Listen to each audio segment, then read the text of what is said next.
నిజం నిష్ఠూరంగా ఉంటుంది, అబద్ధం అందంగా ఉంటుంది. నేను చాలాసార్లు ప్రస్తావించాను, ప్రభుత్వ ఉద్యోగులు తీవ్ర అసంతృప్తితో ఉన్నారు. దానికి కారణం ఆ జీతాలకు సంబంధించినటువంటి సందులో డిబేట్లు కూడా చేశాను. జీతాలది 27కి అన్నా ఉంచాల్సింది, వాళ్ళు 50 ఎక్స్పెక్ట్ చేయడానికి కారణం అంతకుముందు చంద్రబాబు టైంలో 42 ఇవ్వటం. దాన్ని 50 దాకా ఎక్స్పెక్ట్ చేస్తే కనీసం దానికి ఒక క్లారిటీ ఇచ్చేటటువంటిది లేకుండా రచ్చ నడిచింది అన్నటువంటిది. ఆ తర్వాత 27 నుంచి 23కి తగ్గించడం ఒక ఎత్తు అయితే, అంటే ఇంటర్మ్ రిలీఫ్ని 27 నుంచి 23కి తగ్గించడం ఏమో మెయిన్ దాంట్లో జరిగింది ఒక ఎత్తు అయితే, మరొక విచిత్రమైనటువంటి సినారియో ఏంటయ్యా అంటే ఆ అమౌంట్ని మళ్ళీ రికవర్ చేయాలని ప్రయత్నించారు. కోర్టు జోక్యం చేసుకోకపోతే ఆ డబ్బులు తీసుకునేవాళ్ళు. అది తీవ్రమైన ఆగ్రహం ప్రతి ఉద్యోగిలో రగిలింది. ఆనాటి నుండినే జగన్ మీదన వ్యతిరేకత అన్నటువంటిది ఆరంభమైంది. ఆ తర్వాత బెనిఫిట్స్, జీతాల లేటు, ఇవన్నీ తోడైనవి.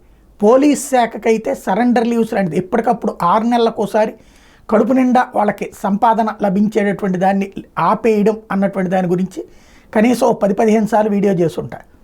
కానీ ప్రభుత్వం పట్టించుకోవాలి. ఫలితం వచ్చినటువంటిదే ఇప్పుడు తాజాగా కనబడుతున్నట్టు. ఏదైతే పిన్నెల్లి వీడియో యాక్చువల్గా అది ఎన్నికల సంఘం నేను ఇవ్వలేదని చెప్పేసింది. మరి ఎవరిచ్చారు అంటే వైసీపీని ఓడగొట్టాలని ఉద్యోగులు నిర్ణయించుకోవడమే కాదు, అవతల వాళ్ళకి సహకరించారు. వైసీపీకి ఓడించడానికి పోలీసులు పూర్తిగా సహకరించారు. మొదటి రోజున జరిగిన గొడవలన్నీ అయ్యే, నేను చాలా క్లియర్గా చెప్పా. వైసీపీ వాళ్ళ మీదన తెలుగుదేశం అటాక్ చేయడానికి సహకరించారు. అందులో భాగమే ఇప్పుడు నా వెనకాల కనబడుతున్నటువంటి విజువల్. వైసీపీ వాళ్ళని ఓటేయడానికి రానియకుండా చేస్తుంటే ఆ టైంలో వీళ్ళందరూ కూడా చివరికి ఆ చివరిలో పిన్నెల్లి వెళ్ళి ఆగ్రహంతో రెచ్చిపోయి పగలగొట్టినటువంటి పాయింట్కి సాక్ష్యం.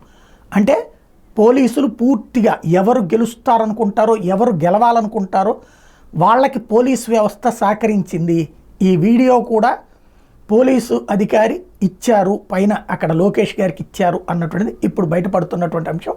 అంటే పోలీసు వ్యవస్థ పూర్తిగా వైసీపీని ఓడగొట్టాలన్నటువంటి కసితో ఉంది అనడానికి సాక్ష్యం ఇది.